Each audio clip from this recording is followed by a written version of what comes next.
¿Qué tal, amigos? Muy bienvenidos un día más a Con Ánimo de Lucro. Ya saben, este espacio de información y análisis económico de confianza, este oasis para la economía entendida desde el lado correcto de la historia. Aquí defendemos la libertad, la prosperidad, la propiedad privada y el respeto a la búsqueda de la felicidad.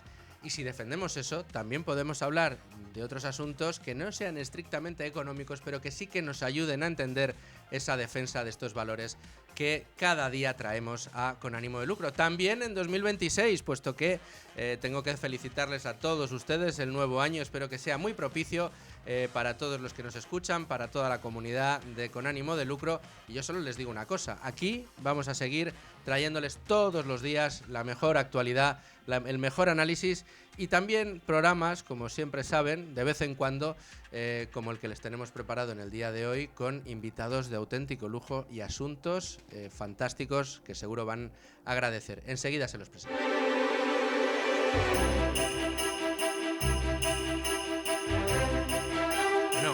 Invitados de auténtico lujo, y lo van a entender ustedes porque nos acompañan hoy en Con Ánimo de Lucro nada más y nada menos que Jorge Escotado, fundador, CEO de La Emboscadura y Memoralia y editor, entre otras cosas, de un libro del que hoy vamos a hablar mucho. Don Jorge Escotado, ¿cuánto tiempo tratando de poner en marcha esta entrevista? Pues sí, la verdad que creo que es desde el Economic Forum que nos conocimos allí. Sí, con Víctor, con Marc Urgel, allí en el Madrid Economic Forum. Con Milei y con tal. Milei, claro. Acuérdate que estuvimos almorzando con él en plan íntimo. Ya hubiéramos querido. Ya nos hubiera gustado. Pero bueno, la verdad que ahí nos conocimos y ahí surgió la idea de esta entrevista y te agradezco muchísimo, Luis, que me traigas aquí a Es Radio, que para mí es un poco mi segunda casa, porque siempre se ha querido mucho a mi padre aquí, porque aquí valoráis muchísimo la libertad, de hecho la lleváis por nombre. Por nombre, la libertad y Escotado, y aquí el ánimo de lucro. Ojo, Antonio Escotado pasa por ser el filósofo de la libertad. Desde luego que sí. Y además de Jorge, pues le acompaña Emilio Domínguez, que es divulgador, abogado y un escotadista como pocos, ¿eh? Sí, consillere la familia. Muy bien, muy buenos días. Hoy me ganas, ¿eh? Mira que soy yo el que siempre sale con la corbata y hoy no tengo yo corbata y la trae Emilio. La ocasión lo requería. Sí, desde luego. No, y además, que como estaba diciendo Jorge, ese día era un peligroso grupo de libertarios, ¿no? Los que estábamos ahí conspirando, ¿no? Fue todo como casualidades, sí, que uno no espera. Y que de repente, pues sí, yo recuerdo que me había enrolado en una comida, digo, voy a comer hoy con Jorge Escotado, si me lo dicen esta mañana no hubiera dicho, estás loco, ¿no? Y allí surgió, venga, oye, tal, al taxi, sube. Y allá que nos fuimos todos, y qué feliz encuentro, ¿no? Muy bien. No, oye, a los dos, feliz año nuevo, ¿qué tal habéis pasado las fiestas? Bueno, muy bien, la verdad han sido... ¿Sois de los de bien o en familia? ¿O bien y en familia? Bien y en familia, y además con el turrón y el mazapán y todas las cosas que hay que tomar en Navidad. Sí, ¿se os han atragantado las uvas o no sois de esa tradición? No, sí que tomamos uvas. Lo que pasa que yo estas Navidades ya desde hace tiempo estoy un poquito triste porque soy huérfano, querido Luis. Hombre, claro. Y me quedo ahí un poco al pairo. En las Navidades no sé muy bien dónde está mi madre, mi padre, les recuerdo mucho, pero la verdad que tengo amigos que tienen abuelos todavía. Y les envidio. Y bueno, yo no tengo padres, pero mi padre está muy, muy presente, no solo por este libro, y mi madre pues siempre en el corazón, ¿no? Pero sí, es un tiempo bonito para recordarles. Tu padre tiene una cosa que es fantástica y que solo le sucede a los grandes, que es que por mucho que se hayan ido y por mucho que pase el tiempo, gracias además a las nuevas tecnologías, siempre están vivos. Yo creo que no puede ser, o sea, será probablemente más de 2-3 veces en semana, en los pocos ratos que tengo para evadirme en los scrolls del móvil, en Instagram o en otras redes sociales. Es raro el día que no me aparece alguna frase de Escota, alguna reflexión, o de él o de alguien hablando de él, algún escrito, es y será eterno, ¿no? Sí, ahí lo que veo es que eres un buen consumidor creador del contenido que todos los días preparo para la comunidad escotadiana y la gran legión de emboscados, que ya casi se acerca a los 300.000 suscriptores en YouTube, se dice pronto. Sí. Y bueno, yo sé que a la tribu hay que alimentarla. Hombre, contenido no te falta. No me falta. Y actúo desde varios ángulos a la vez, desde varias redes sociales, y bueno, cada soporte tiene un mensaje un poco distinto. Ya sabes que en Twitter nos tenemos que ajustar a los 240 caracteres, pero en cambio en vídeo, pues también hay vídeos largos, hay shorts. La idea es que sí, que Escotado pues siga permeabilizando toda la sociedad y cada vez a gente más joven, Luis. Es sorprendente. Es muy sorprendente, sí. Fíjate que justo antes de las Navidades estuve en Big One Media con nuestro amigo Jano, a quien conocéis también muy bien, sé que os tenéis mucho cariño, y ahora se han metido en la locura esta del Freedom Collection y están con pero en las camisetas y en las tazas, ahí está Escota también. Sí, hemos quedado en que voy a ir y me va a dar una taza y me va a dar una camiseta. A ver cuándo llega MRV. El merchandising de Escotado es que es increíble, porque además es que en redes llega a todo el mundo. Yo tengo un hijo de 16 años y me dice, papá, me aparece Escotado en Twitter y me aparece, o en X, o sea, sí. En Threads o en TikTok. En redes, etcétera, ¿no? Y parece increíble, pero chavales de 16, de 17, hasta 20 años tienen a Escotado muy presente, ¿no? Entonces yo creo que eso es una cosa... Eso es un muy buen síntoma también. Muy buen síntoma, pero es realmente increíble que pues una persona que ya está fallecida, que llegó a los 80 años... Un pensador, etcétera, un filósofo... Que haya llegado a una generación que ni siquiera prácticamente ha podido ser coetáneo, conocerlo en su vida. Esta gente joven es la que nos va a gobernar mañana. O sea, que me parece muy, muy bien que tenga estos conocimientos. No, y que empiece a tener... Es que es muy significativo. O sea, que de repente encuentres gente joven pues que empiece a conocer la figura de Antonio Escotado, su obra, su pensamiento, su filosofía, buena parte de sus conclusiones, sobre todo que tienen mucho que ver con las cosas que nos pasan hoy en día, ¿no? Mucho de esto vamos a hablar en el libro que tenemos aquí delante. Pero claro, cuando tú ves a la gente joven de hoy, dices, ¿a quiénes admiran, no? Pues hay quien admira a Cristiano Ronaldo, que ya cada vez menos porque el hombre ya empieza a estar mayor, aunque sigue siendo el bicho. Hay quien admira a Bad Bunny, hay quien admira a, qué sé yo, a otros cantantes de estos de reggaetón que tú los ves y dices, madre del cielo. A Quevedo. Sí, claro. el otro Quevedo. Pero Escotado con Bad Bunny, Escotado no tenía autotune. No, hombre, claro. Pero claro, que de repente... Lo que decía era original, no es como el autotune de Bad Bunny. En este entorno, muy capitalizado por este tipo de figuras, de repente emerja entre gente joven referencias como Escotado o algunos otros, ¿no? Yo que soy muy friki de la economía, pues de repente encuentro gente joven retuiteando a Mises o a Friedman, muchos de Friedman, ¿no? O de Hayek, dices, te reconcilias, ¿no? Y dices, bien, hay futuro. O sea, todavía sigue habiendo futuro, ¿no? Crees en la sociedad, porque lo que está a nuestro alrededor, desde luego que no es nada halagüeño, el ambiente que estamos viviendo, la sensación que hay a nivel político es muy triste, ¿no? En este país lo denunciamos todos los días, pero hay esperanza. Estoy contigo, Luis. Escotado, ¿qué pasa? Que Escotado tiene un mensaje para cada persona, individualizado. Digamos que hablaba con Juan Carlos Girauta el otro día y él definió a mi padre con una palabra muy bonita que se utiliza poco ahora, que es polímata. A quien no conozca la palabra le invito a que la vea en el diccionario, pero bueno, si no quiere verla, que me escuche los siguientes 5 segundos.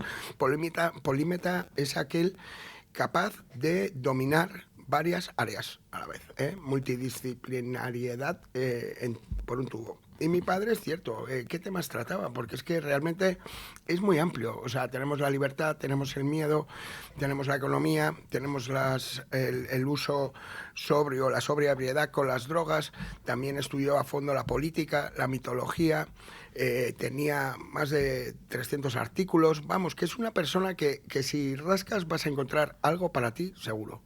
Bueno, pues vamos a entrar en materia, si os parece, con el libro. Voy a recordarlo, Filosofía para no filósofos. fíjate, no ficción, el número 1 más vendido. Ya ves. El número 1 más vendido. En una semana se vendió una edición, Luis. O sea, es tremendo. Tenemos versión Kindle en Amazon al menos por 11,39, tapa dura por 23,65. Mira, hoy es día 2, dentro de poco llegan sus majestades los reyes. No quiero decir nada. No queremos decir nada, ¿no? Es un regalazo para pedírselo a Melchor, a Gaspar o a Basaltar y se cayó. Me decía siempre mi padre. Para todos los públicos, además. Desde luego que sí. Filosofía para no filósofos. Una reedición de un manual de texto de Antonio Escotado. Cuéntamelo, Jorge. Te lo cuento porque es un poquito sui generis el origen de este libro, en el que, por cierto, Emilio, que está aquí a mi vera, me ha ayudado también, y hay que reconocerlo. No lo dudo, por eso está aquí el señor. Me ha ayudado a editarlo, porque, a ver, la cuestión empieza como en 1991, así. Mi padre se convierte en profesor titular de la asignatura de filosofía en la carrera de sociología en la UNED, y disfruta durante unos años de ser el autor del libro de texto de esos 5.000 alumnos que tenía por entonces, llamémoslos alumnos cautivos, porque realmente en la UNED, si no tienes el libro del profe y no puedes ir a clases, pues vamos, no eres alumno. No eres alumno, es la universidad. Suscrito, pero nada más. No se pueden tomar apuntes. Claro. Doy fe porque yo lo fui. O sea, yo estuve matriculado en políticas y estuve... Ah, sí, Escota fue tu profe, ¿eh? Por eso tenía el libro que tan amablemente me pediste para poder es verdad. progresar hasta este. Bueno, pues ahí mi padre hizo el manual de texto, que se lo hizo además en 2 patadas. Me acuerdo que él decía, hijo, con diferencia mi libro más rentable. Pues porque... ¿Por qué? Porque los alumnos eran todos los años 5.000, 5.000, 5.000, 5.000, así hasta que el resto del departamento dijo, oye, Escota, comparte. Y entonces claro. Mi padre dijo, pues no es una cuestión de compartir, es una cuestión de, ¿tenéis vosotros un libro de texto? Pues cuando lo tengáis, yo estoy encantado de que se implemente vuestro libro de texto, pero hasta que no haya otro libro de texto en la asignatura, este va a ser el libro de texto. Y muy bien, así es, pasaron unos años hasta que ya el resto del departamento llegó con un libro de texto. Y bueno, ahí ya... ya dijeron, hemos sido tontos, o sea, aquí bueno, Escota ha sido el más listo. No, sí, pero no es tan fácil hacer el libro de texto. Hombre, mi padre ya sabes que tenía ese cabezorro, y además en sus últimos años en los vídeos se ve cómo le va creciendo la cabeza, sí. Se le va poniendo una cabeza con forma de bombilla. Y la verdad que el libro de texto, mientras fue el oficial en sociología, mi padre estaba encantado porque todos los alumnos estudiaban con él. Además, lo que yo no sabía es que los libros de texto tienen unos derechos de autor superiores a lo que tiene un libro, por ejemplo, que sacas en la calle. Sí. Este, por ejemplo, que está para el gran público, pues tienes ahí unos derechos de autor que varían entre un 8 y un 12%, por ejemplo. Pues en libros académicos es distinto, es superior. Entonces, mi padre encantado con sus 5.000 alumnos cautivos, encantado con esos derechos de autor un poco por encima de la media, y hasta que llegó el departamento y impuso su otro libro de texto. ¿Qué pasó entonces? Que mi padre, pues hablamos a lo mejor del año 96, habló con otra editorial para publicarlo para el gran público, pero... el resultado no fue todo lo bueno que podía ser. Ese libro se llamó Génesis del análisis científico, que parece que es un libro que no tiene un titular muy atrayente así para el público, y bueno, realmente se publicó en papel blanco, había prescindido de algunas figuras retóricas que tenía el primer libro, pues como preguntas al final, resúmenes, subrayados, cosas que facilitaban al alumno entender la materia, y se publicó esa segunda edición, pero no acababa de ser un libro divulgativo, aparte que llevaba ese título, que parece que es para no comprar el libro, y además estaba publicado en papel blanco, muy mal, no estaba bien editado. Tan mal editado estaba que a los pocos años desapareció la editorial, Luis. Fíjate. Desapareció la editorial. Y entonces mi padre, con gran consternación, lo constató, lo habló conmigo, con más gente, y dijo, joder, pues estas unidades didácticas van a dormir en el cajón el sueño de los justos eternamente. Y bueno, algún día me gustaría volver a sacarlas, hijo, ¿qué te parece a ti esta idea? Y dije, pues me parece muy necesaria, porque este libro, casualmente yo soy periodista, y en mi carrera había unas asignaturas que se llamaban de libre elección. ¿Sí? Estaban las troncales, las optativas y las de libre elección. Yo, que soy de la Complutense, pues aprobé aprovechaba y me iba a la Facultad de Filosofía, que estaría a 300 metros o así, enfrente de la de Derecho. Y ahí me saqué, pues, yo creo de la friolera de 8 o 10 asignaturas de filosofía por gusto, por placer, porque me gustaba y también un poco, pues, ganarme el respeto de mi padre. Saber un poquito de filosofía convenía cuando tu padre es Antonio Escotado, ¿no? Y... Hombre, yo creo que sí.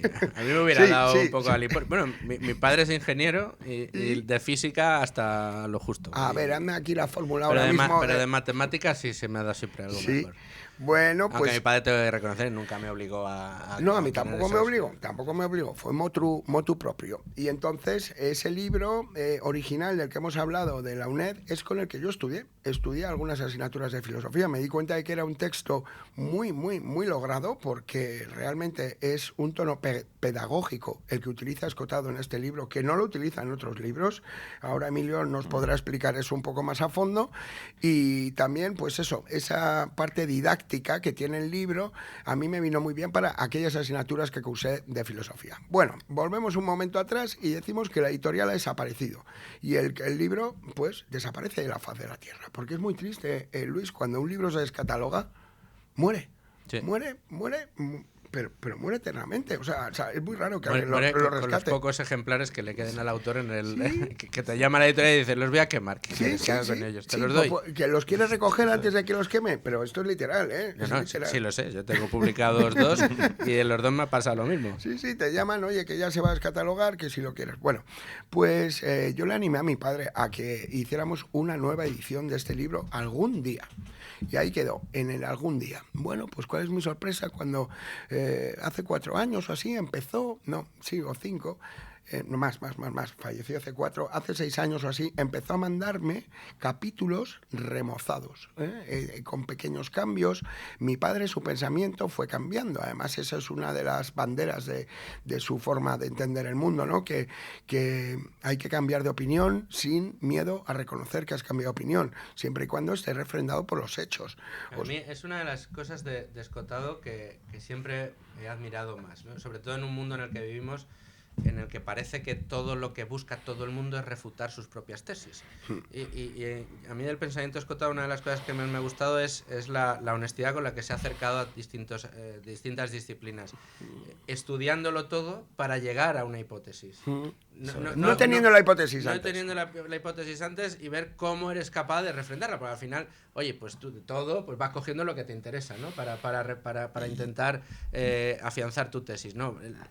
La forma, el acercamiento de Escotado era el contrario, que es el honesto, ¿no? Es decir, no quiero saber qué opinión tengo sobre esto, sobre el otro, sino quiero conocerlo todo y a partir de ahí formarme la opinión. Y por eso también es verdad que uno pues va evolucionando, ¿no? Y muy valiente eso dentro de la academia, porque además, o sea, dentro de la gente que está, ya no solo en los medios, etcétera, como Antonio estaba, sino también viniendo de la academia, ¿no? Porque, bueno, él era profesor en la UNED, ¿no? Y también, pues esto es clave. O sea, alguien que dentro de la academia cambia de opinión es doblemente valiente, porque eso no se da, ¿no? La gente tiende a... Son cambios de opinión evolutivos, no como los del presidente del gobierno, que un día dice que va a pactar con uno, luego va que no lo va a tiende a quedarse en su estatus, tiende a hacerse fuerte en sus teorías, tiende a hacerse fuerte en cualquier dogma incluso que haya adquirido.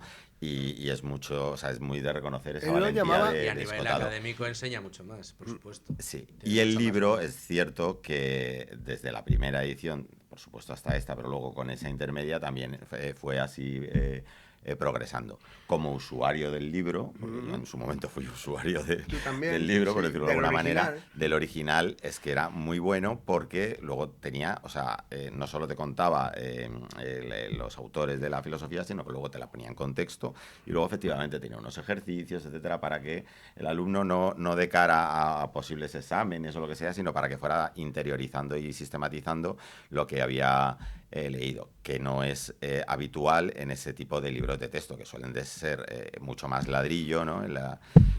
Los que había en la UNED. O sea, que ya el libro en origen era muy bueno. Ahora origen, veremos que es si magnífico. Me equivoco, era un repaso a la historia de la filosofía por los distintos autores. Un manual, sí, de metodología de las ciencias sociales. además tampoco extraordinariamente extenso para lo que hemos conocido de la obra de Antonio y para la disciplina que empleaba, porque 600 páginas. Sí, tendría 100 páginas ¿no? más que 100 esto. más, Sí. sí, por ahí.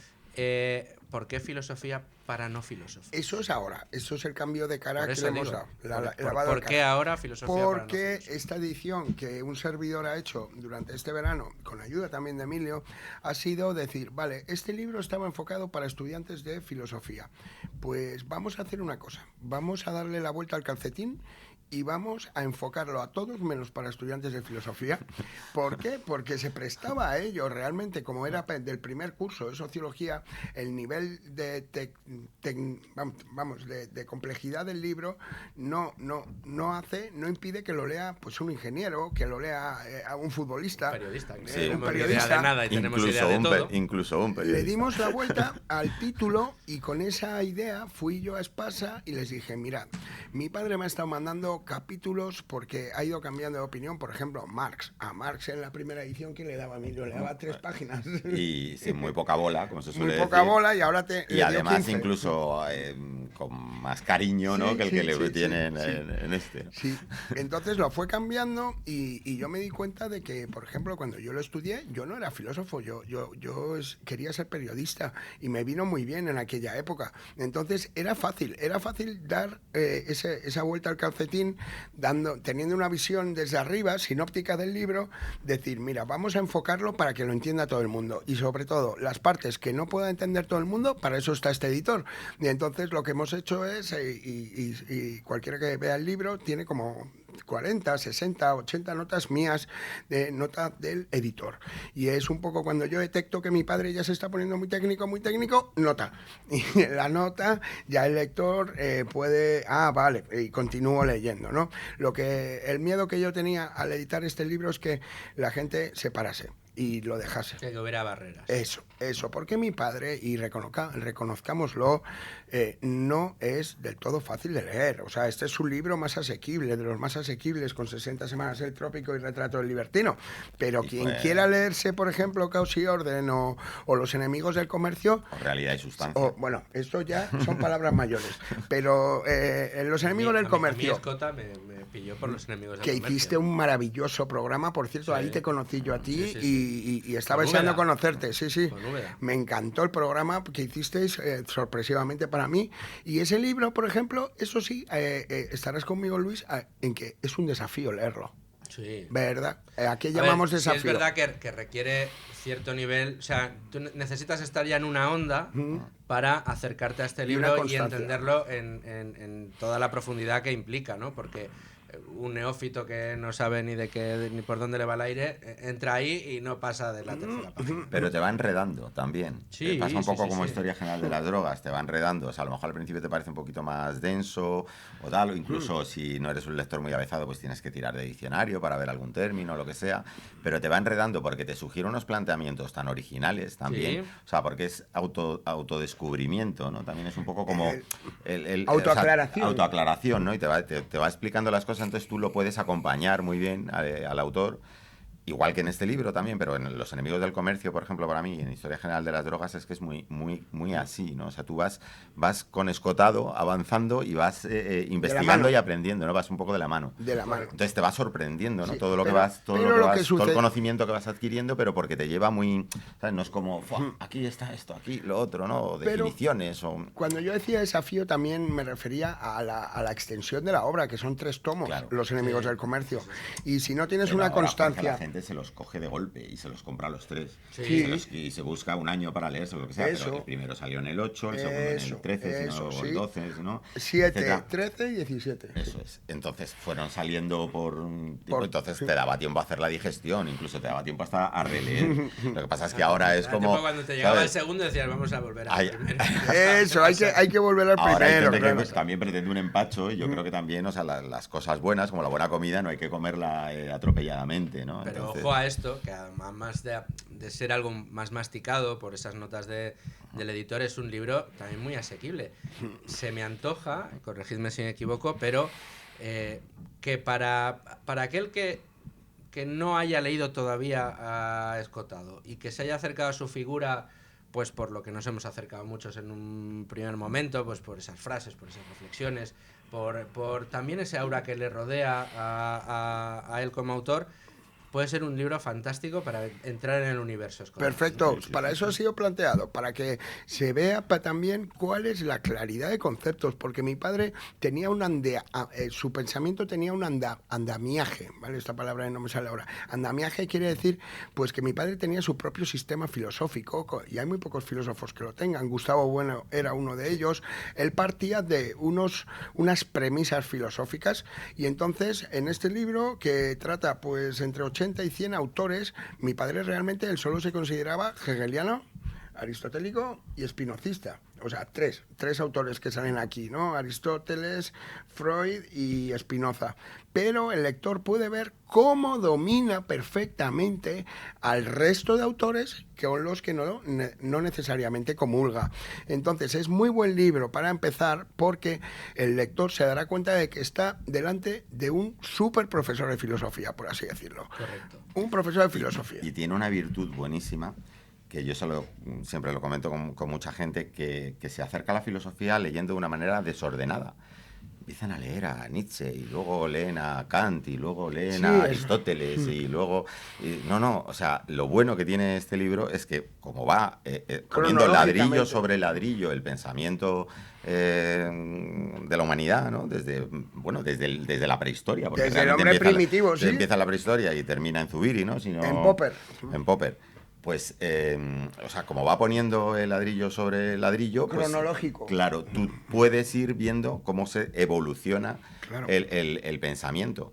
Y es la mejor manera de acercarse a la filosofía, para no despistarte, porque muchísima gente empieza a leer filosofía, de una manera desordenada, y claro, no entienden nada. No. Tú te lees a Nietzsche y dices, pero, joder, si Nietzsche se dedica a destruir todo lo anterior a él... Sí. Pues ¿cómo vas a entender a Nietzsche si no has entendido todo lo anterior a él? Tienes toda la razón, Emilio. Si se dedica. Entonces, esto es magnífico para eso. O sea, sí, porque vas paso a paso. Yo me acuerdo, además es que yo sufrí lo que tú estás diciendo. Cuando salías del metro en la universidad, en la ciudad universitaria, había una persona que vendía libros.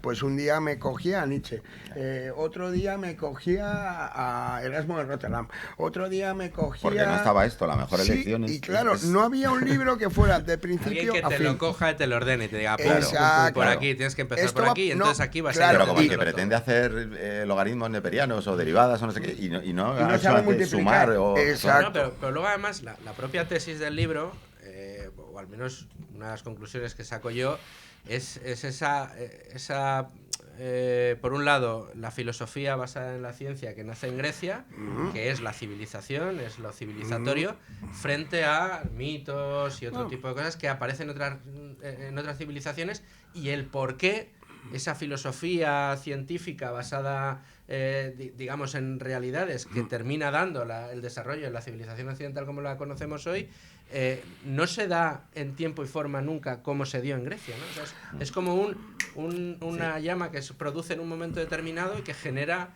una maravilla, pero que solo se dio allí. Cierto que el libro es la historia del pensamiento, claro, teníamos que poner entre paréntesis occidental. Porque sí que es verdad que deja fuera a otras... Avicena, hay algunos y la cultura oriental, etcétera.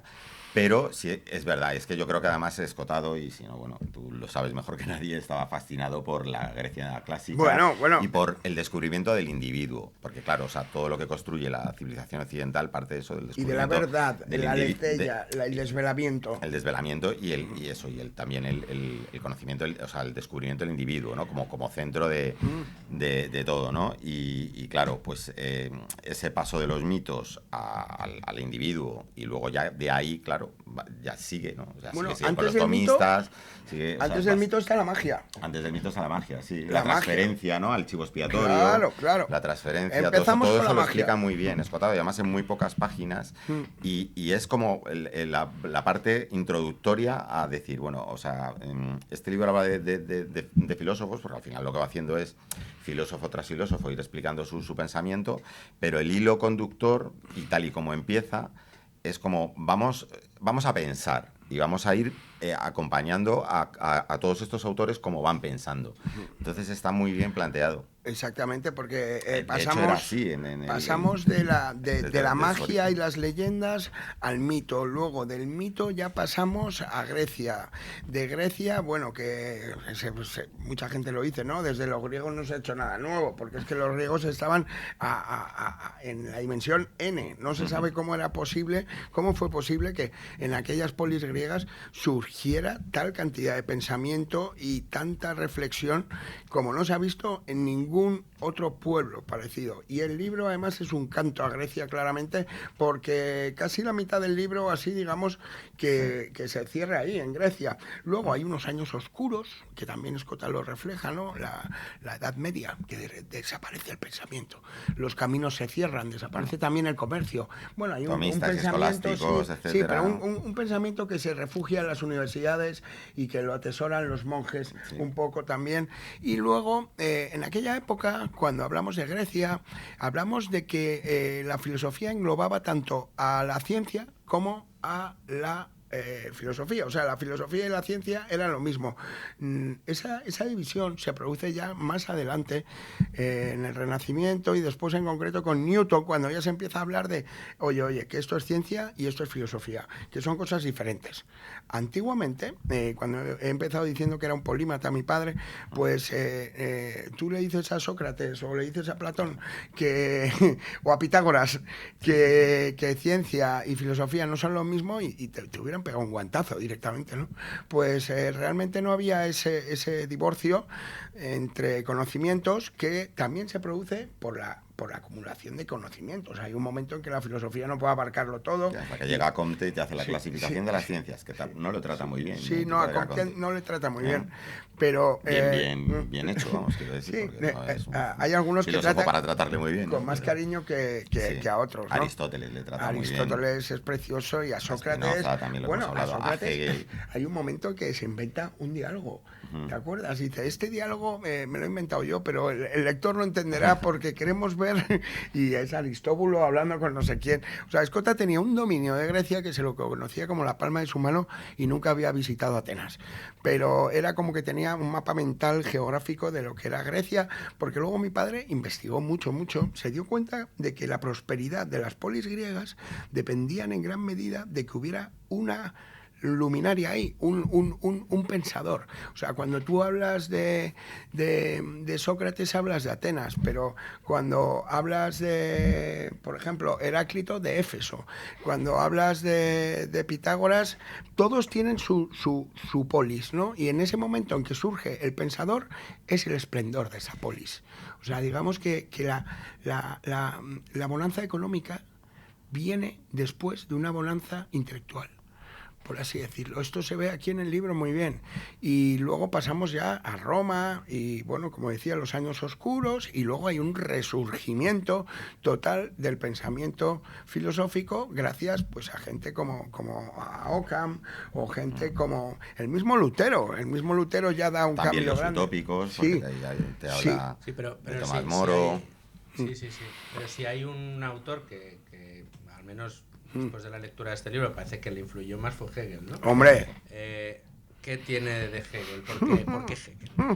Hegel desde el minuto 1, ¿no? Haciendo la conciencia infeliz, bueno, ¿no? que tiene, que es su tesis doctoral. Su tesis doctoral en 1969 se llama La conciencia infeliz, filosofía de la religión de Hegel. La conciencia infeliz es lo explica también muy bien en el libro y los oyentes les va a gustar esto que voy a decir. La conciencia infeliz es la conciencia cristiana.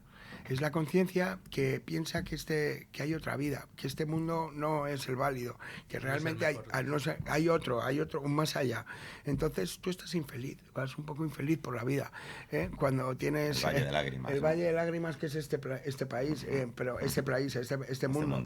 Menos mal que luego habrá un más allá donde podremos estar en el paraíso, ¿no? Los que se consideran religiosos. Y toda la crítica que Hegel hace de esa... Claro, porque Hegel es el filósofo más profundo y más descollante que hay de entre todos. De hecho, hay, creo, un curso solo sobre el prólogo de Fenomenología del Espíritu, que ese es un libro que es central en la filosofía de Hegel, la Fenomenología del Espíritu, y solo el prólogo ya da para una asignatura en una carrera universitaria. ¿Por qué Hegel? Pues bueno, mi padre le gustaba mucho la complejidad. Hegel tiene unas páginas, hay un vídeo por ahí que circula que dice, no ha habido nadie, la mejor página de la filosofía está escrita por Hegel, pero hay 99 páginas antes de Hegel que son infumables totalmente. O sea... Y que se lo encontró, ¿no? En la biblioteca, ¿no? En la Biblioteca Nacional. Sí, ¿no? claro, Estaba, sí. Estaba estudiando una historia... Esto lo explica todo, ¿no? Pues y yo estaba aquí despistado. Estaba estudiando a Russell la historia de la filosofía. Esa anécdota es muy buena. Y de repente el bibliotecario le pidió el libro y dijo, no, pues es que se lo han llevado. Dijo, ¿pero cómo se lo han llevado si lo estaba estudiando? Y dice, bueno, tenemos esta otra historia de la filosofía. Y Hegel dice, a ver, bueno, me voy. Y volvió con los ojos como platos diciendo, pero ¿cómo no me habéis dado esto antes? Y entonces Hegel determina para mi padre el pensamiento, vamos, de principio a fin. O sea, es el autor que más le gustaba. Lo que pasa que, bueno, ya digo yo a la audiencia que no es el más fácil, ¿eh? Claro, y que hay que leerlo después de haber leído lo anterior. Exacto. Y que la propia conciencia infeliz, y ahí sí se nota la evolución de Escotado también escribiendo y autoaclarándose y siendo más claro y adjetivando menos, sí, haciendo frases más sencillas y más inteligibles. Por ejemplo, La conciencia infeliz es un libro duro, complicado de leer, porque además es filosofía pura, ¿no? Duro. Entonces, y además tuvo muchísimos problemas para presentarlo, tú lo sabes. Sí. Porque fue la primera tesis sobre Hegel en España. Y en aquella época tardofranquista, a Hegel se le asociaba con Marx. Porque Marx sí que habla del materialismo, y bueno, el dialéctico, claro. Y bueno, en el fondo no tiene nada que ver. Incluso hasta Hitler también. Se le ha utilizado a Hegel para todos los totalitarismos exacto. siguientes. Todos los totalitarios lo han utilizado, pero no es culpa de Hegel. Escota era un totalitario. No, un totalitario a la hora del pensamiento, pues bueno, a lo mejor sí, eso sí que te lo pasó, pero luego él se definía como socialdemócrata liberal. Acuérdate, es difícil, pero ahí engloba todo. Muy transversal. Socialdemócrata liberal. Eso me falta leer mucho Escotado para tratar de llegar al bueno, es que también liberal. El pensamiento que podemos hoy disfrutar de Escotado es que uno de los fenómenos es su transversalidad. Ahora mismo, claro, como empezó siendo, por así decirlo, un pensador de izquierdas que se fue a Ibiza a hacer la revolución sexual, fundó la discoteca Amnesia, escribió un libro que se llama Historia General de las Drogas y bueno, pues al principio todo el mundo pensaba que era un revolucionario de los míos, sí, un hippie. Un hippie, bien dicho. Uy, cuidado, mi padre decía, hijo, yo nunca he sido un hippie, yo nunca he hecho hebillas y las he vendido en un mercadillo. Yo he sido un freak, que es distinto. Yo soy un freak, no un hippie. Y entonces, bueno, pues luego, ¿qué pasó? Que a los años de estudio acabó siendo considerado como un liberal.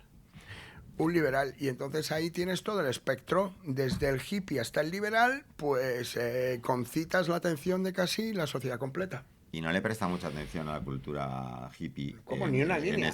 en este libro. Pero por ponerle vamos a ponerle un pero también, ¿no? Sí, vamos a ponérselo. Vamos a ponerle un pero. Se termina muy súbitamente, ¿no? Y hay que explicar también un poco de una manera abrupta. Pues eso, yo creo que eso decía Zubiri o Popper. Y se echa un poco en falta, ¿no? Pues un poco pensadores del siglo XXI. Claro, Antonio no los dejó redactados. Y yo es una cosa que le decía a Jorge. Digo, pues no estaría mal poder haber ahí complementado, ¿no? Con entiende que para mí me parece presuntuoso, Emilio, hacerlo. A mí la obra es de mi padre. Y Jorge quiso contenerse en los límites de la obra de Antonio. Tenía ganas de terminarlo como debería terminarse. Pero y no lo descartamos en un futuro. ¿Qué pasará, pero no? Lo que está aquí, que quede claro, que yo he editado el libro, pero no he incluido ni una palabra, ninguna idea de mi cosecha, ni nada. Y entonces la idea siempre partió de que fuera el libro original de Antonio Escotado, no el libro de Antonio Escotado regurgitado por su hijo Jorge, no, para nada. Aquí lo que hemos hecho, en todo caso, es aligerarlo, pero no lo hemos ampliado en ningún caso. Y termina abruptamente, pues porque así fue la realidad. Mi padre llegó hasta ahí. Y ya no continuó más. Claro. Y bueno, es cierto, se echa falta un poco pensadores del siglo XXI, aunque bueno, también el siglo XXI no es tan prolífico como el siglo XX en cuanto a pensadores. Un epílogo, ¿no? Sí, una salida noble. ¿no? Sí, un algo. Dejadme que haga... Estamos ya casi al final de este primer tramo del programa. Primero, si nos están viendo, si han llegado hasta este momento y todavía no han comprado el libro, denle al stop, vayan a Amazon o a la librería que quieran, la Casa del Libro, o a la Casa del Libro, o al Corte Inglés, donde ustedes quieran, cómprenlo y luego ya siguen escuchando esto porque luego les va a gustar. Pero los libros hay que comprarlos y los oyentes de esta casa son grandes compradores de libros. Pero primero comprarlo. Eso sí. Vamos a esperar a que usted lo compre y ahora volvemos, ¿vale? Hay que comprarlo. Eso es fundamental. Además tiene muy buen precio, pasa como ha visto que se dirige al público joven, lo ha dejado por menos de 25 euros. Tiene 22 euros y es un tapa dura muy bien editado. No, está muy bien editado. Muy bien editado, sí. Además una portada muy bonita. Se reconoce enseguida porque tengo que confesar que el mío lo tengo en casa, ¿sí? Con sus posits y sus cosas, que me gusta a mí tener los libros, pero me lo he olvidado. No pasa nada. Y mi compañero Rubén Folga, que también lo tiene, también se lo olvidó. Entonces he ido por las estanterías de radio y enseguida lo he visto. Digo, míralo, ahí está. Digo, pues lo vamos a poner para que la gente lo vea. Una edición fantástica y que dirán, bueno, me estáis abriendo en filosofía, con ánimo de lucro, pero si esto es un programa de economía, yo creo que me habléis de... Digo, sí, es economía, pero es libertad. Totalmente. El filósofo de la libertad y además multidisciplinar, con una obra como Los enemigos del comercio, que qué obra para los que nos gusta la economía y los que nos gusta el libre mercado y todo lo que tiene que ver con la defensa de las ideas de la libertad, y luego la multidisciplinariedad, porque a mí me han hablado de Escotado gente muy variopinta. Era un gran fan de Escotado, un amigo mío que tiene una academia para gente que se dedica a la fisioterapia y a la dietista, que es mi amigo Alfonso Bordallo, no sé si le conoceréis, pero Bordallo ha invitado a Antonio Escotado en vida durante muchos de los congresos que ha ido realizando. Y yo decía, ¿te traes a Escotado para hablar de...? No, pero es que tú no sabes. De la salud, claro. Claro, bueno, pues en la salud, en la economía... a mí me gusta mucho, hablabas de tu padre como un polímata y siempre me acuerdo de un gran referente para los que nos gusta la economía y los que nos gusta la inversión, que es el dúo Warren Buffett-Charlie Munger. Munger fue el que le dijo a Buffett, o empiezas a ser un experto en todo o te vas a perder buena parte de las oportunidades de mercado. Claro, ellos estaban muy centrados en el análisis de empresas. Y es verdad que en este caso Escotado, con otra voluntad que no fuera la de invertir en compañías, se hizo un gran experto en multitud de disciplinas y un poco también se refleja en los conocimientos que pone en marcha en este libro. No en vano es ahora que hablas de economía, no en vano es el traductor de Isaac Newton. Isaac Newton, o sea, mi padre parece filósofo, pero acabó sabiendo de matemática mucho más que algunos docentes y del estudio de los cielos, la cosmología. Mi padre cogió, no había una edición de Newton en castellano, en los principios de matemática, y tuvo que apañarse con la inglesa y con la latina, porque mi padre dominaba bien el latín, hablaba 3 lenguas y otra labor que se conoce poco de Escotado es su labor como traductor, pero fue traductor, por ejemplo, del Leviatán de Thomas Hobbes. Claro. El Leviatán de Thomas Hobbes, los principios de matemática, todo Thomas Jefferson, Bakunin, tiene como 50 traducciones, que es lo que podía compatibilizar en su época de hippie y de Scott Almelena, de freak, perdona, muy bien. Scott Almelena es el terror de las nenas, le llamaban allí en Ibiza. Bueno. Y bueno, la verdad que allí para poder no le daba para hacer libros, pero sí le daba para traducir, y con eso eso pues es una profesión muy liberal la de traductor. Sabes que puedes traducir en Fiji o puedes traducir en la Antártida, da igual, donde estés. Ya los traductores que conozco son grandísimos liberales. O sea, decías de la economía y de la libertad. Cuando recibió Antonio el premio Juan de Mariana, solo hacía falta ver el respeto que se le tenía por parte de los economistas, todos los economistas que allí estaban y del resto de liberales, ¿no? O sea que efectivamente respeto que le han demostrado y le siguen demostrando la otra parte del espectro ideológico. No solo gracias a los enemigos del comercio, lo que pasa es que sí que es la obra más... Caos y Orden también habla mucho de economía. 60 semanas en el trópico, que es su gran descubrimiento también de Menger, la escuela austriaca, etcétera. Entonces, claro, o sea, es que poca gente se da cuenta de la evolución de Escotado, ¿no? Más rojo que la muleta de un torero, ¿no? Decía cuando era más joven, a llegar, pues eso, a defender a Menger o a Hayek.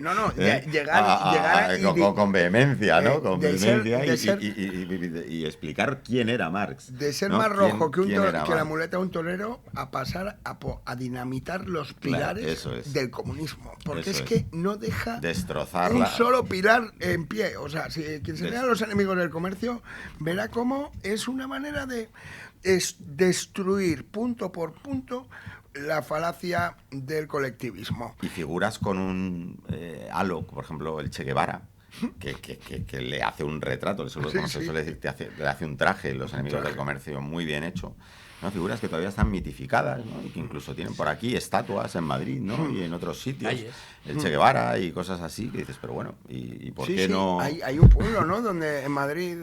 la calle General Yagüe ya no se puede llamar la calle General Yagüe, pero sí tenemos la calle Ernesto Che Guevara. Creo que hay un pueblo donde han puesto una estatua al Che Guevara, directamente, y es un fusilador profesional, es un sanguinario, la gente no lo sabe. La Unión Europea había prohibido, ¿no?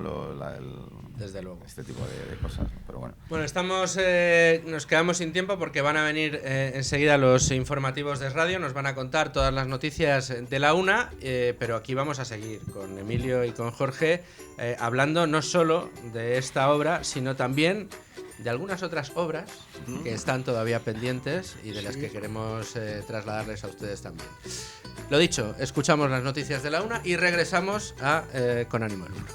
Dadme un segundito que tenemos que hacer algunas recomendaciones. Ya sabéis, la publicidad es la publicidad. ¿Y cuáles son las recomendaciones que tenemos que hacer? Pues en primer lugar decirles a todos aquellos que nos escuchan, sobre todo aquellos que tienen personas mayores a su cargo, que viven solos, bueno, pues que si cuidas a tus padres desde la distancia y te preocupa que pueda pasarles algo, bueno, pues tienes que saber algunos datos fundamentales.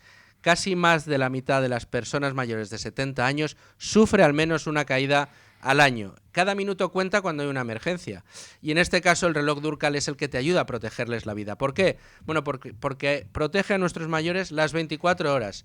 La ayuda llega en menos de 40 segundos. En definitiva, el reloj Durcal salva vidas. Consigue con Libertad Digital un año de teleasistencia Durcal con un 10% de descuento, el reloj Durcal y además 3 meses gratuitos. Todo llamando al teléfono 910-888-852, 910-888-852 o a través de la web durcal.com usando el código, apunten bien, Libertad Digital, todo seguido con 2 Ds y en mayúsculas, Libertad Digital.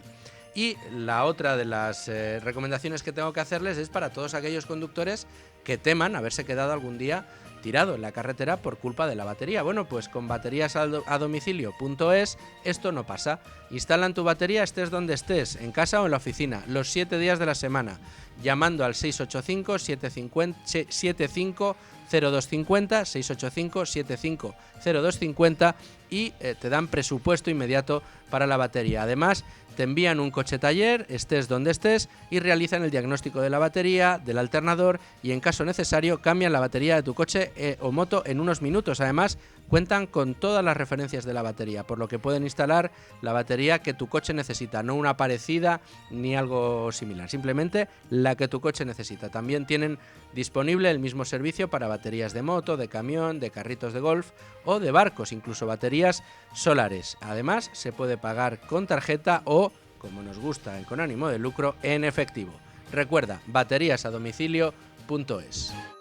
Qué bonitas son estas sintonías navideñas que hemos puesto para estos programas, ¿no? En estas 2 semanas, 3 semanas de Navidad, aunque ya hemos pasado lo grueso, ¿no? Y ahora viene lo importante, que son los Reyes Magos. Queda el roscón. Queda el roscón, maravilla. El roscón era goloso, Escotado. Era goloso, era sobre todo sibarita. Ah, sí, ¿eh? Sibarita. Ostras, mira, eso no lo hubiera dicho nunca. Él dice, hijo, yo no soy de cantidad, yo soy de calidad.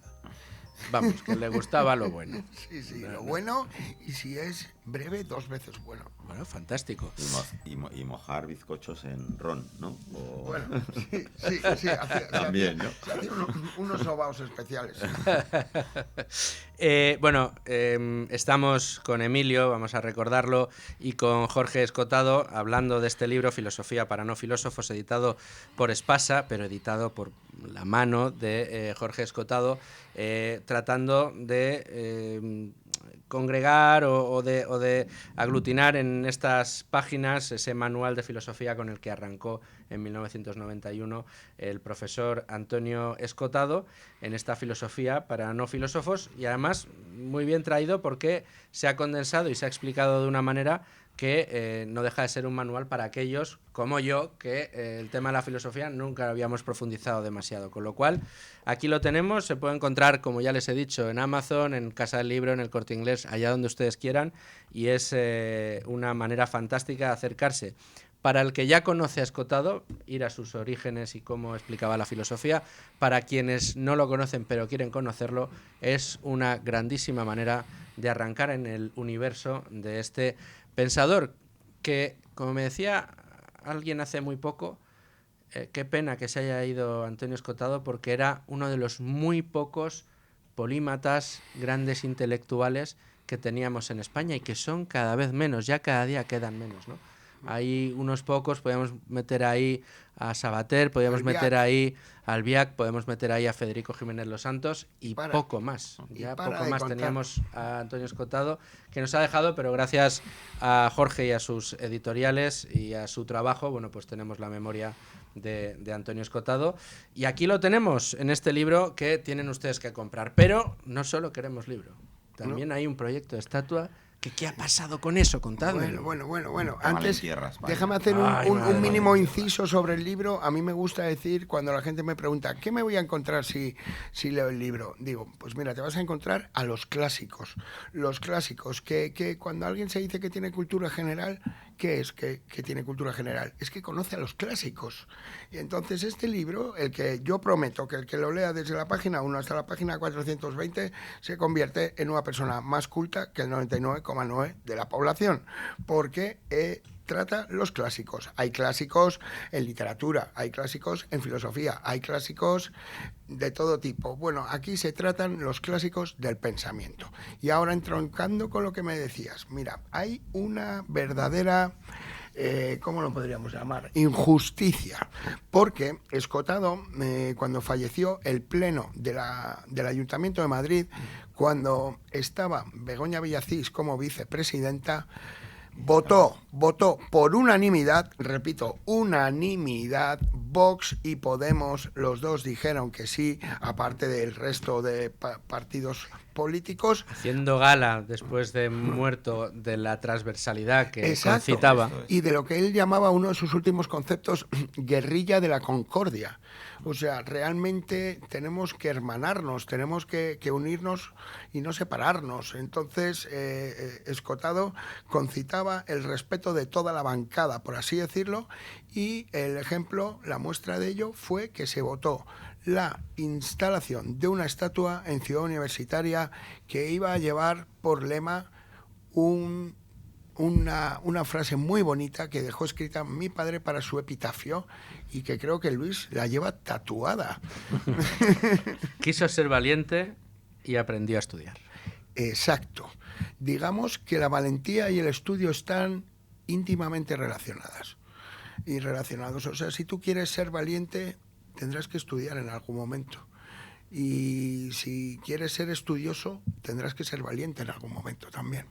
Bueno, esta estatua, que fue proyectada por ese pleno de la Comunidad de Madrid, por el ayuntamiento,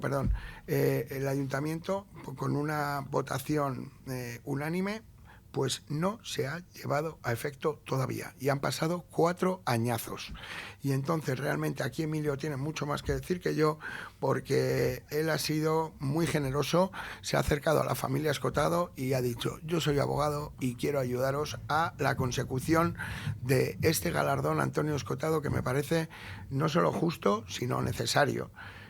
Entonces, Emilio, ¿cómo están las cosas? Consiglieri, ¿cómo está ahí el estado de la situación? ¿Cómo van las cabezas de caballo? Un camino lleno de chinchetas, de cristales, de todo tipo de obstáculos. Todo lo que te encuentras cuando te vas contra la administración. Porque desde ese día 30 de noviembre, pleno del Ayuntamiento de Madrid, en el que Begoña Villacís propone que se erija un monumento a Antonio Escotado y que se vota por unanimidad por todo el pleno, y cuando se vota por unanimidad no es que lo voten los grupos, no, es que todos los que están de concejales le dan un botón. Todos, ¿no? Cogen su dedo y le dan a un botón, lo cual cuando le das al botón y se enciende una luz verde que has votado que sí, eso quiere decir que tú consciente y deliberadamente en representación de los madrileños, estás apoyando, a los que estás representando, estás apoyando algo. Sí. Y luego, porque al final la acción del concejal, y esto me parece y del alcalde, necesario, el alcalde también le dio al botón, recordarlo, y del alcalde, al final están ejerciendo la representación de los ciudadanos. Claro. Y están ahí en representación de los ciudadanos. Y cobran lo que cobran en representación de los ciudadanos. Y cada vez que aprietan el botón, lo hacen en representación de los ciudadanos. Sí. Entonces, al final, por unanimidad, toda la ciudad de Madrid, representado en sus concejales, decidieron que querían rendirle ese homenaje muy necesario para recordarle a la gente lo que era la obra de este señor y lo necesaria que es. Fue apoyar esa estatua. ¿Pero qué ha pasado desde entonces? Pues eso fue en el año 21, sí. Y resulta que hay una cosa que pasa cada 4 años, que son las elecciones municipales, ¿no? Que las tuvimos en el 23. Y claro, cambia el pleno, no cambia el gobierno, porque el gobierno sigue siendo el mismo, o sea, sigue siendo el mismo gobierno municipal, sigue siendo el mismo alcalde y el partido que lo sustenta, pero cambia el pleno. Y entonces cambia la concejala de Cultura, a la cual muy amablemente me invitó y pude acercarme a verla. Incluso le llevamos unos libros de Escotado para que conociera su obra, que por lo visto además ya conocía en parte, etcétera. Pero la concejal pues señala que un pleno, o sea, un consistorio nuevo no está obligado por las mociones que ha votado un consistorio anterior. Que no obstante, además, pues que falta presupuesto, que falta que los trámites son muy procelosos y que es complicado llevar a cabo, o sea, chinchetas, lo que digo, ¿no? O sea, sí. Barreras, etcétera. Pero qué bueno, que a ver si que lo tendremos en mente en la Comisión de Patrimonio, etcétera. Y bueno, pues ha ido pasando el tiempo, nos hemos intentado dirigir al alcalde. El alcalde muy amablemente nos contestó: hablen ustedes con la concejal.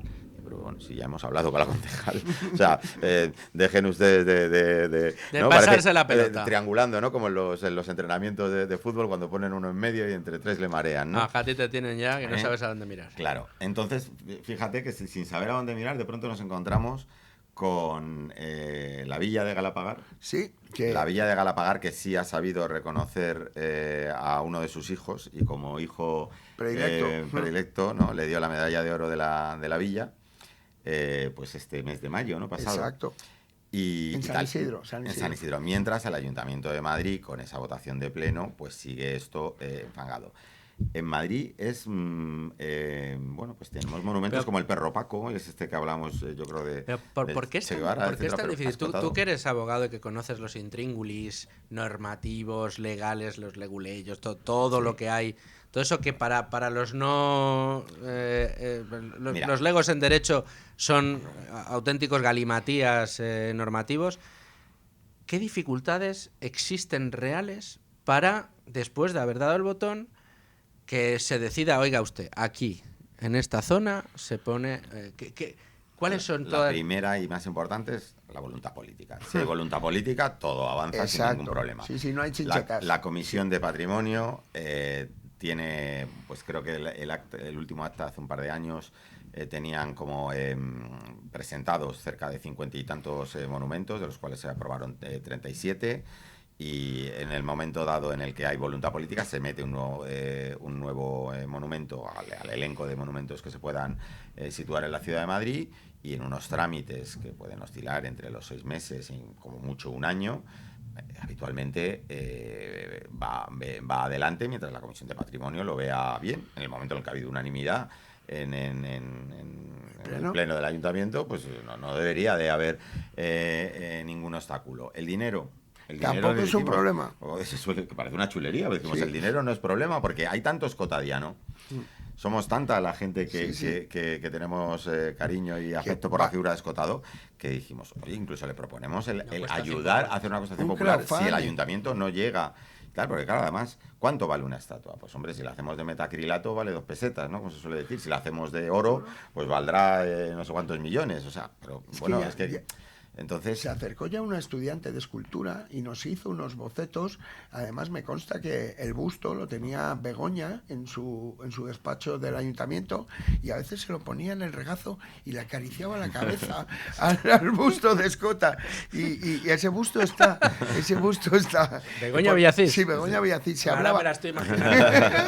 Sí, hay que hablar de que se estaba barajando la opción barata, que sería un busto, o la opción un poquito más cara, que sería un Escota sentado con su cigarrillo. Hay 2 modelos ya que se han enseñado al ayuntamiento por una estudiante de escultura que también es seguidora de Escotado.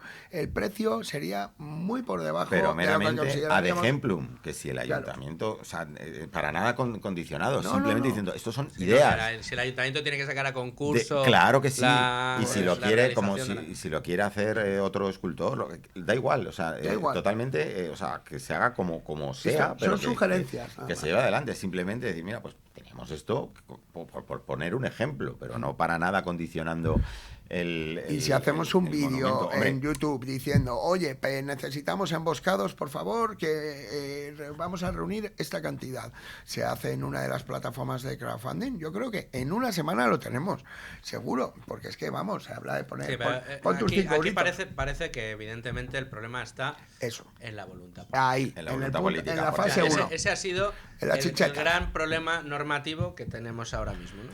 Sí, pero yo, claro, digo, que me lo explique alguien. O sea, ¿cómo 30 y tantos o 32, no sé los concejales que son en Madrid exactamente, pero cómo 32 personas dan deliberadamente a un botón y dicen quiero que se haga tal cosa, y pasados 2 años, aunque hayan cambiado 3 o 4, porque es que no habrán sido más, los mismos que siguen estando ya se han olvidado de ello, ¿no? Entonces, bueno, en otro orden de creo cosas... que las mociones no son cosas que se dicen y se quedan al aire, no deben ser humo, debe haber un compromiso, debe haber una coherencia y debe haber una moral en el cumplimiento de la palabra dada y del gesto formalizado. Que no sea postureo. Claro. O sea, además es que con pocos días murió Almudena Grandes, que tiene la estación de Atocha puesta su nombre, ¿no? Por ejemplo, y bueno, yo me vais a perdonar, y como abro desde mi libertad, pues yo creo que la talla intelectual de Antonio Escotado, sin querer ofender para nada a Almudena Grandes, o sea, es ampliamente superior. O sea, y la trascendencia incluso de Antonio Escotado, pero es que lo que digo, o sea, tenemos esculturas por Madrid de todo un pelaje, ¿no? Mira, el otro día y reconocer, qué mal entierra España, o sea, reconocer a una persona.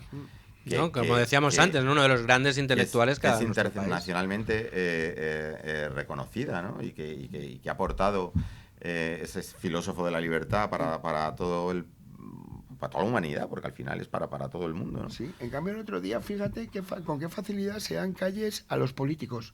El otro día pasaba yo tengo la oficina ahora cerca de Pitis y veo calle Carme Chacón. Digo, anda, mira, Carme Chacón tiene una calle. Bueno, pues ¿qué pasa? Que era socialista, que falleció antes de tiempo, y bueno, ¿merece una calle? Pues sí, ¿no? No, depende del político, depende de dónde caiga. Yo recuerdo, en su día también fue polémica la calle que le dieron a a Jaime Cammani. Sí, Tardaron, bueno, es una placita. mira si tardaron. Yo vivo al lado de esto y es una placita pequeñita que tiene una especie de roca donde viene, que es en honor a Jaime Cammani. Es una rotonda pequeñita ahí en Corazón de María. Pero fue polémica y tardó un montón. Sí, pero se han hecho muchos, incluso, por ejemplo, la plaza de Lina Morgan, que, o sea, en la propia Latina, pues han cogido un trocito, ¿no? Y han puesto pues, una placa de plaza de Lina Morgan, etcétera. Bueno, y un montón de gente, Marisa Paredes, ¿no? Sí, creo que también, ¿no? Estaba... Bueno, ¿quién tiene que desbloquear esta situación? ¿A quién vamos a apelar a que en estos momentos de propósitos de nuevo año, estrenando 2026, después de la Navidad y con los escándalos que tenemos en el gobierno central, en el ayuntamiento? Yo creo que es el alcalde de Madrid. Hay que ir a la cabeza. Señor Almeida. Eso es, señor Martínez Almeida. Ya que usted en 2025 ha estrenado paternidad, ya que ejerce como gran atlético que es usted, cosa que yo no celebro tanto, coja también esta bandera que, ya decimos, yo creo que trasciende cualquier idea de que pueda ser un capricho. Al final esto es necesario porque es honrar a uno de los grandes intelectuales. Y desde Ortega y Gasset no tenemos algo, y no se lo digo yo porque sea su hijo, sino que se puede ver por la cantidad de tesis generadas, por la cantidad de artículos, por la cantidad de bibliografía. Escotado, desde luego, va a pasar tiempo hasta que tengamos otra figura intelectual de esta talla, ¿no? Y bueno... cumplir con la palabra dada, cosa poco común en nuestros políticos. Sí, pero fijaos... Cumplir con la palabra dada. Dejadme que saque otro, ¿no? En el Ayuntamiento de Madrid pasó esto, ¿no? Todos por unanimidad apretan el botón y ahí ya se olvidó todo. Sí. Ahí se quedó y ya está, ¿no? Sí, todos por unanimidad. ¿Pero dónde está la estatua? Yo voté y ya está. Ya me hablé que usted con tal concejal. Pero en el Congreso de los Diputados también se votó a favor de aprobar ayudas para los enfermos de ELA y durmió el sueño de los justos hasta hace bien poco. Ya ves, sí, o sea, mientras los otros se lo estaban llevando crudo. Y hablamos de, del ELA, no comparables. Hablamos de cosas no comparables, pero que contaba con el apoyo de toda la Cámara. Totalmente. Y no se terminaban de aprobar esas ayudas, que además era un dinero absolutamente testimonial. ¿Qué decir, no? En palabras de María Jesús Montero, 2.000 millones, chiqui, ¿qué es eso? Ni eran 2.000 millones. Yo creo que porque nuestros políticos no han leído es un agravio. La filosofía y la... A ver, ¿no os parece un agravio comparativo que a los jóvenes, por ejemplo, les den 200 euros para videojuegos y en cambio no haya dinero para las víctimas del ELA? Es que es un agravio comparativo. Además, a los jóvenes hijos del banquero más rico o del trabajador más pobre. Da igual que cuando se aprobaron los 20 céntimos para gasolina cuando estaba... ¿Qué es más importante?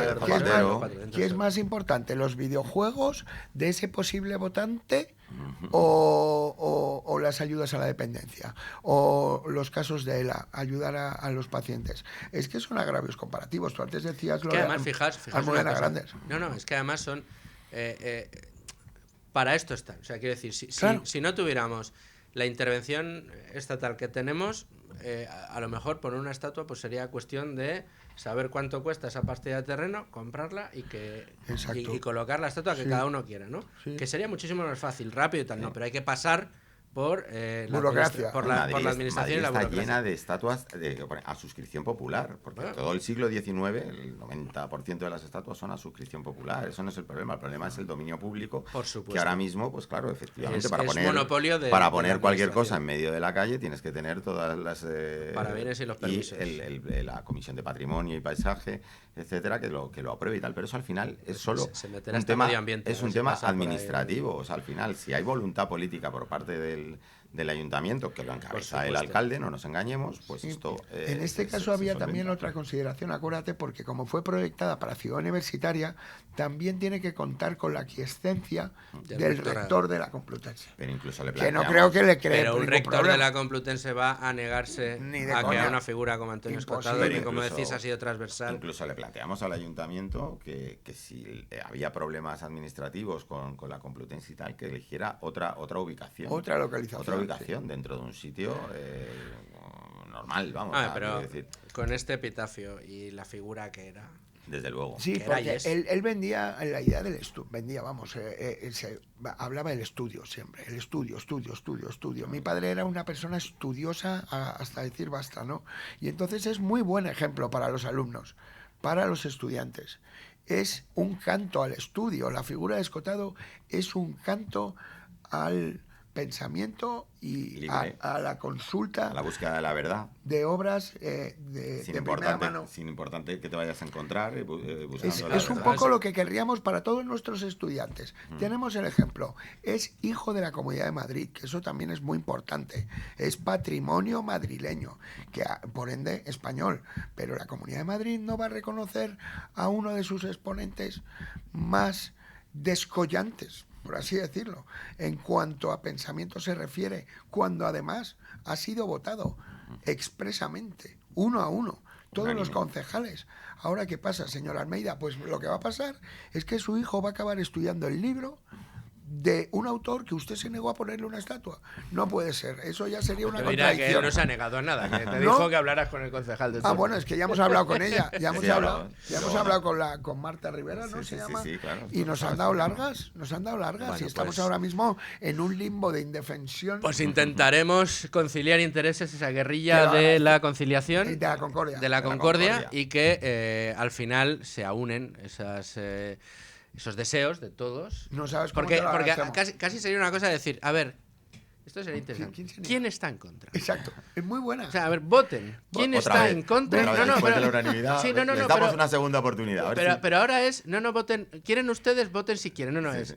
Vote el que no quiera. Exacto. A ver quién dice yo no quiero a Escotado. A ver quién tiene otra vez volvería a haber unanimidad de que todos quieren volver a ponerla. No, pues entonces hagámoslo. Exacto, hagámoslo, y te lo agradezco muchísimo, de verdad, Luis. Antes de que acabes el programa, muchísimas gracias por habernos dado voz y dejarnos Jorge, que por Dios, esta guerrilla que llevamos aquí, Emilio y yo, se acerque un poco cada día más a puerto, porque también Manuel Llamas hizo un programa reivindicándolo, Fernando Díaz Villanueva también hizo otro programa conmigo reivindicándolo, y nada, yo creo que en base a la suma de esfuerzos acabaremos consiguiéndolo algún día. Pues seguro. Y miles de escotadianos. Sí, que estamos dispuestos a salir a la calle. Iremos, nos veremos el día de la inauguración. Nos veremos. Señor Almeida, y con usted también. Espero allí en la inauguración. Que se cubrirá de gloria. Muy bien, pues Jorge, gracias a ti y gracias a ti, Emilio, por estar con nosotros Con Ánimo de Lucro. Estrenando año, además primer programa del año, así que muchas gracias a los dos. Esperemos que en 2026 sea cuando veamos y vayamos a la inauguración de esa estatua, y por favor que nadie deje de comprar y leer este fabuloso libro. Para el que empiece con él en la obra de Escotado, que sea el primero de muchos de Escotado que lean, y para quienes ya hayan leído muchos, pues el siguiente tiene que ser Filosofía para no filósofos. Jorge y Emilio, gracias a los dos. Gracias de verdad a ti y a toda la casa de radio, que siempre sois maravillosos, hospitalarios y simpaticísimos. Pues muchas gracias. Gracias, Luis.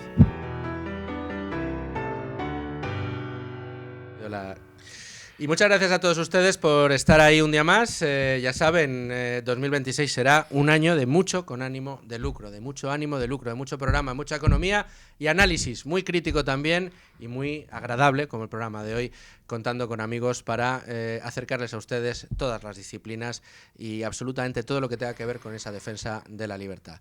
Nosotros estaremos con ustedes todo el año 2026, espero poder contar yo con ustedes también Con Ánimo de Lucro. Un abrazo muy fuerte, hasta mañana.